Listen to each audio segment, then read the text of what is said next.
Bonjour, bonsoir à vous tous. Je suis votre frère Kalonji Wamulumba, analyste politique qui parle du Grand Congo. Voilà ce que nous faisons. Merci à vous tous pour votre présence. Chez Kalonji Wamulumba, c'est le changement de mentalité élevé de la conscience patriotique. Chez nous, nous enseignons, nous éduquons, nous informons la population congolaise et nous disons la vérité. Voilà ce que nous WhatsApp par lesquels vous pouvez nous atteindre. Et ça, c'est une façon de nous assister. Nous avons les Orange Money, nous avons les Cash App, nous avons les Zelle, nous avons les PayPal. Donc, vous pouvez aller à l'un de ces 4 points disponibles de la façon de nous assister. Vous pouvez nous aider, c'est bien. Maintenant, il y a une lettre de la MONUSCO qui est sortie. La lettre de la MONUSCO, elle est là. Je vais vous la lire. Après un débat, après les informations qui ont été données, il y a eu une lettre qui a été écrite par Bintou Keïta, représentant spécial du secrétaire général des Nations Unies et chef de la MONUSCO. Goma, le 13 juin 2025. Je suis venu à Goma dans un esprit d'écoute et d'échange. Teyokani.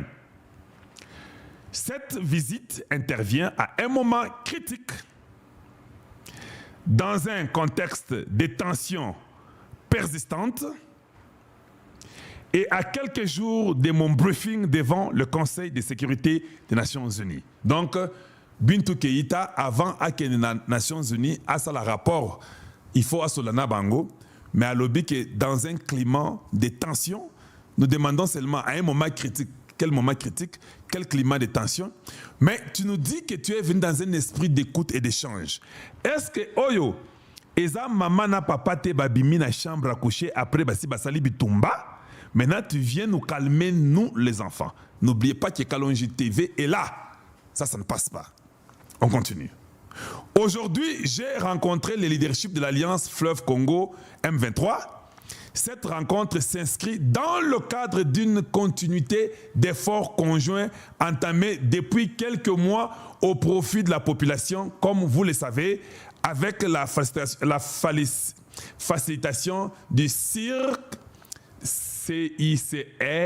du gouvernement congolais, des M23 et de la MONUSCO, 1359 éléments, 1359 éléments des FARDC et de la police nationale congolaise ont été transférés de Goma à Kinshasa. La MONUSCO reste engagée à appuyer toutes les initiatives susceptibles de favoriser une escalade des tensions. Leurs responsables de M23 ont exprimé leur volonté de trouver une solution pacifique à la crise. La MONUSCO reste également disposée, disposée, c'est ce que ça veut dire, à apporter les appuis nécessaires à toutes les initiatives de paix en cours. Maintenant, la première des choses qu'il faut savoir, quand les militaires congolais allaient rentrer à Kinshasa, ils ont facilité tout et tout. Quelle était la réponse dans leur processus de la MONUSCO? C'était que les M23 quittent aussi Bukavu, Goma, Bunagana, qu'ils partent aussi.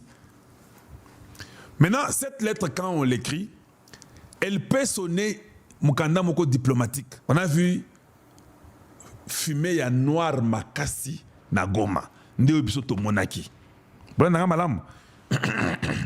Une lettre peut sortir comme celle-là, juste diplomatiquement. Mais Bintou avait un message spécifique, clair, de dire à Nanga et M23 que vous devez libérer tout, commençant par Bunagana jusqu'à Bukavu.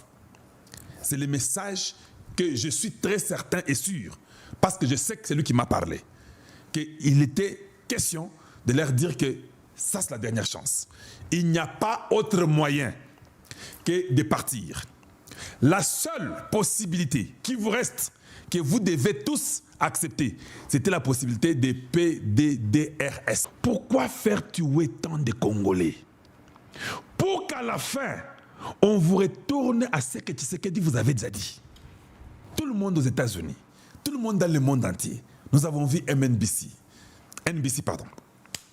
Nous avons vu Reuters, nous avons vu Troy Fitzgerald. Tout le monde voit que boza bloqué. Quand Toumbiki est venu aux États-Unis, à m'équiper, ils ont fumé noir wana nde bimipe. Moyen ils ont pékakate. Ba parole, il y a Bintou ils ont bien, c'est diplomatique. Mais papa, l'État ils ont yakovimba, maman miso ils ont rouge. Nini le kanikuna maman, yebisaka bisoto yeba. Là c'est Bintou. Regardez tout le monde, regardez les visages de tout le monde. Papa, ata mukanda ou al komiwana. Vous ne comprenez pas que mukanda c'est mukanda lukuta? Regardez seulement Bintou. Elle n'est pas comme ça. Vous pouvez lire le mécontentement et la fermeté de dire que ça c'est la dernière fois. On ne va pas tomber dans le même jeu. Tala mundele wana zawana. Mundele a commis rouge. Hey. Au fait, c'est pour dire que vous avez une dernière chance. Regardez même cette dame qui est là qui dit wow, really? Vous pensez que vous allez tenir avec ce que vous dites là? Ça, c'est ça que je lis, c'est la première dame noire ici qui est à côté. Qui est en train de dire, waouh, vous êtes vraiment courageux. Comment vous voulez mourir? C'est ça le regard de cette maman. Pour dire, hein, beaucoup fi pona nini, poni bondimi beaucoup fa. La chance qui vous est offerte, c'est le PDDRS. Moyen beaucoup fawa. Il n'y a pas autre sortie pour vous. Bomoni mama wana. Bomoni kinta Bintou Keïta. Vous pouvez vous-même voir son visage. Quoi d'autre vous voulez que je vous dise? J'ai tout traduit pour vous. J'ai tout interprété pour vous. Regardez Nanga. Regardez tout le monde. Regardez leur visage. Il n'y a pas un message de paix. Ce gars reste à la tête, waouh! C'est là où nous en arrivons. On va rentrer à PDDRS. C'est-à-dire que nous, ici, nous sommes sacrifiés. Oui, vous êtes sacrifiés. Talananga, Talalongi. Miswe Fungwami. Les cerveaux ne fonctionnent plus bien. Les cerveaux commencent à bouillir. Tout le monde, nous savons que ce n'était pas une bonne causerie. Et nous savons que la fumée était certainement noire. J'ai déjà dit aux Congolais, du côté États-Unis, leur position est claire et nette. Si vous pouvez avoir la chance, c'est-à-dire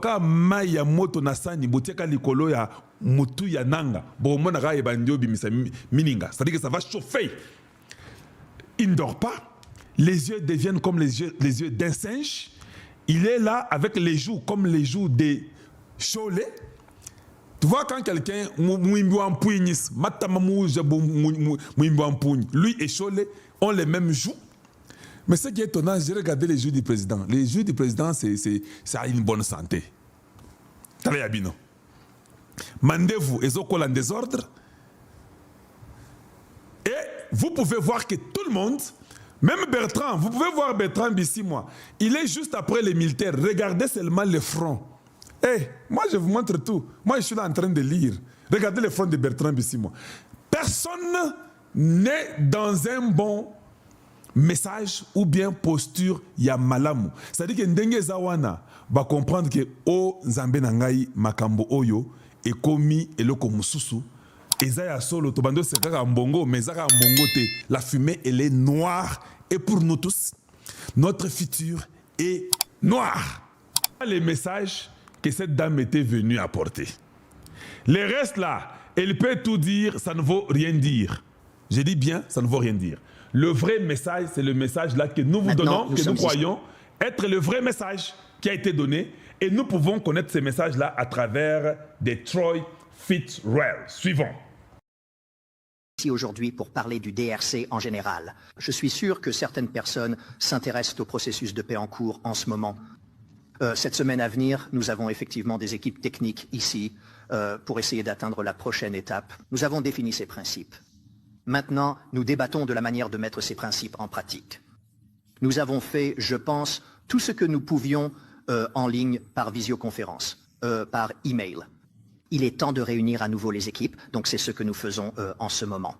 Maintenant, le calendrier, comme vous l'avez peut-être entendu, oui, nous avons établi ces principes en avril. Nous avons ces équipes techniques ici aujourd'hui.